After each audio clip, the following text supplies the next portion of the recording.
Let me tell you one of the interesting stories we had incorporating a client's hobby into their backyard.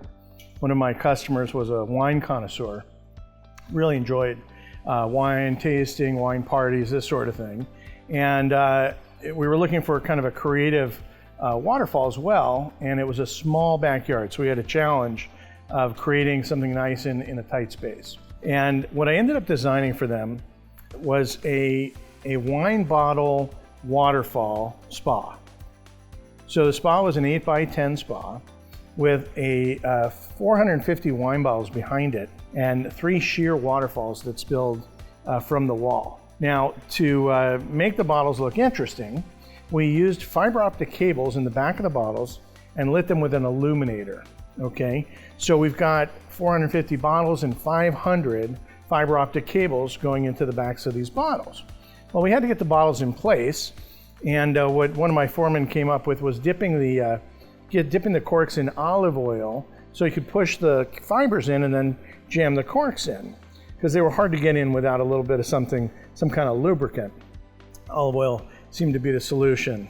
And when we were finished the job, it looked amazing. It not just looked great, but it sounded great too with the waterfalls. And the lights would kind of dance through the bottles, and darker bottles had 2 fibers and lighter bottles only had 1 fiber.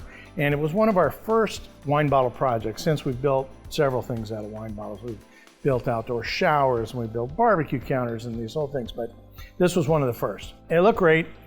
First day got hot, moisture inside the bottles heated and expanded and caused the corks to pop off the back of the wall. You can imagine 500 corks and the amount of spaghetti that was back there. It was crazy. We spent probably a full day going back and redoing it. Couldn't reuse those corks because they all had olive oil on them. And so we went back in with silicone and solved the problem with a long-term solution. But boy, was that was something else. Building with wine bottles was interesting because when we went to go do it the first time, we weren't sure about the structural integrity of the bottles themselves. We had to consult our structural engineer and confirm that the bottles were strong enough to hold the weight.